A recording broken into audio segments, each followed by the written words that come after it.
नमस्कार, आपके साथ मैं हूं सुजाता कुकरेती। आप देख रहे हैं अपना फेवरेट शो महाभारत। और महाभारत में आज बात राहुल गांधी के उस बयान की जो एक बार फिर उन्हें मुश्किल में डाल चुका है। उनके बयान अक्सर उन्हें बहुत मुश्किल में डाल देते हैं, लेकिन इस बार उनका बयान देश के खिलाफ युद्ध छेड़ने की बात कर रहा है। कांग्रेस पार्टी के नए मुख्यालय के उद्घाटन के मौके पर राहुल गांधी ने कैसी बात कह दी कि सब दंग रह गए। एक आम भारतीय के गले से यह बात नहीं उतर रही है कि देश के लीडर ऑफ ऑपोजिशन, नेता प्रतिपक्ष कैसे इंडियन स्टेट के खिलाफ जंग छेड़ने की बात कर रहे हैं। राहुल गांधी कह रहे हैं कि वो सिर्फ बीजेपी और आरएसएस के खिलाफ नहीं, वो इंडियन स्टेट से लड़ाई लड़ रहे हैं। इंडियन स्टेट से लड़ाई का मतलब क्या है?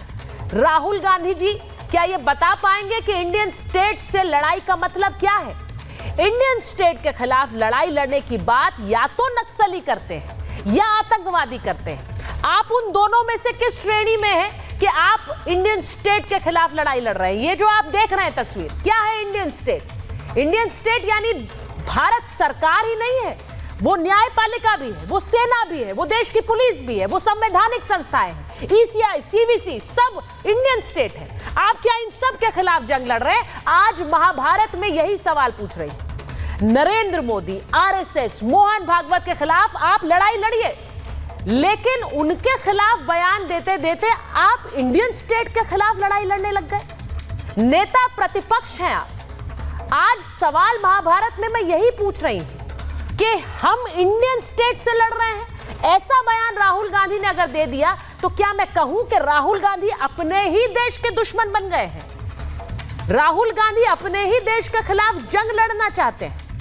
और ये भाषा किसी नक्सली या आतंकवादी की तो हो सकती है, लेकिन देश के नेता प्रतिपक्ष की कतई नहीं हो सकती है। इसीलिए बोल रही हूं और पूछ भी रही हूं कि नक्सलियों की भाषा आखिर क्यों बोल रहे हैं राहुल गांधी? इस बयान का मतलब क्या है? और जो उनके साथी क्या इस बयान के बाद भी उनके साथ खड़े हुए हैं, आज महाभारत में यही सवाल पूछ रही हूं। मेरा सीधा सवाल है, क्योंकि जो बात आज राहुल गांधी ने कही है, उन्होंने ऐसे कई बयान दिए, ये पहली बार नहीं है। मैं उनके बयान भी सिलसिलेवार दूंगी, लेकिन राहुल गांधी कहते हैं कि वो इंडियन स्टेट के खिलाफ इसलिए लड़ाई लड़ रहे हैं क्योंकि सत्ता में जो लोग हैं वो तिरंगे को सलाम नहीं करते हैं।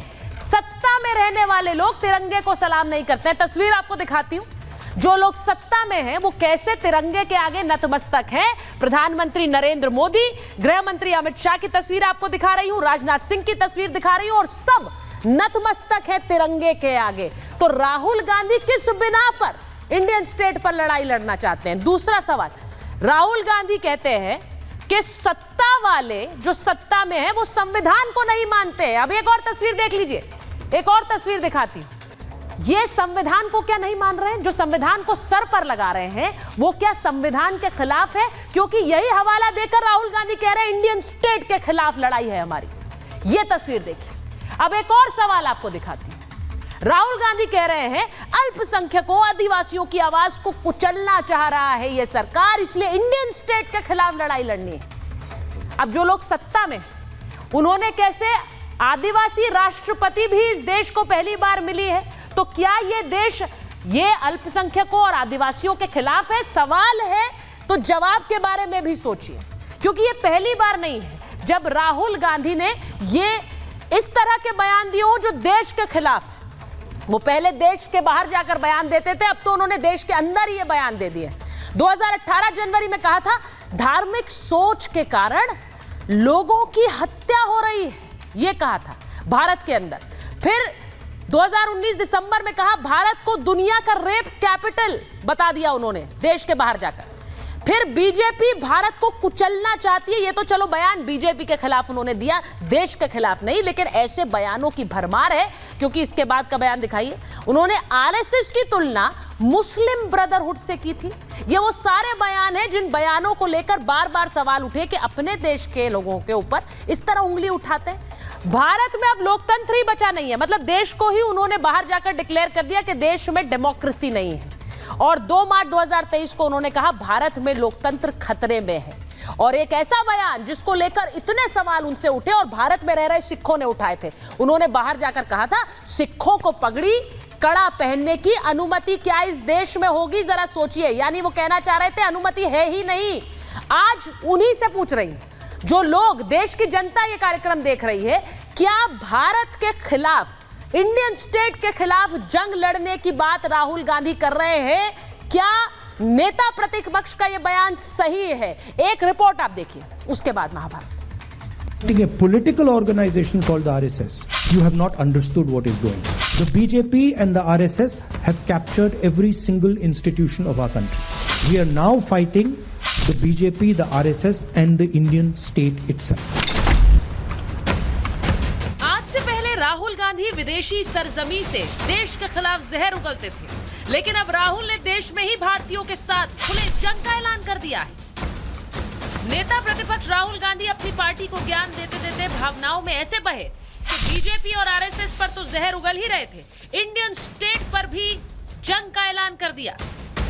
That we are fighting a political organization called the RSS. You have not understood what is going on. The BJP and the RSS have captured every single institution of our country. We are now fighting the BJP, the RSS and the Indian state itself.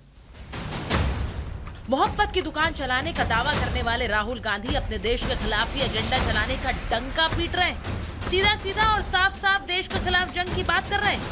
इस बयान के बाद राहुल गांधी पर कई सवाल खड़े हो गए। राहुल ने देश के खिलाफ युद्ध का ऐलान कर दिया है क्या? राहुल अर्बन नक्सलियों जैसी भाषा क्यों बोल रहे हैं? संघ बीजेपी बहाने राहुल देश का विरोध क्यों कर रहे हैं? राहुल अपने ही देश के दुश्मन बन गए हैं क्या? राहुल के बयान के बाद राजनीतिक पारा भी हाई है। उसको बोलो जाके अपनी मेंटल स्टेबिलिटी जरा जाके चेक करे। उसको बोलो जाके अपनी मेंटल स्टेबिलिटी जरा जाके चेक करे। बिल्कुल दुरुस्त कहा उन्होंने। पिछले 10 साल से पूरे मुल्क में धर्म की राजनीति के ऊपर जोर दिया जा रहा है। बहुत मुख्तलिफ किस्म के स्टेटमेंट्स आ रहे हैं और स्टेटमेंट्स ही नहीं आ रहे हैं बल्कि बहुत सी बुराइयां भी आ गई हैं। भारत राष्ट्र से लड़ने वालों के लिए भारत में जगह नहीं होनी चाहिए। देश के विपक्ष का नेता कह रहा है कि वो अपने ही राष्ट्र से लड़ रहा है। पागलपन की इससे ज्यादा इंतहा कुछ नहीं हो सकती है। ऐसे में सवाल यह भी कि जो बयान बीजेपी को मुद्दा देते हैं, राहुल ऐसे ही बयान क्यों देते हैं? राहुल के बयानों में क्या कांग्रेस के लिए कोई राजनीतिक फायदा छिपा है? इससे पहले भी उनके बयानों से पार्टी को बहुत नुकसान हुआ है, लेकिन इस बार बात पार्टी को नुकसान की नहीं, देश के खिलाफ युद्ध छेड़ने की है। कौन कौन राहुल गांधी के साथ खड़ा होगा? आज महाभारत में यही सवाल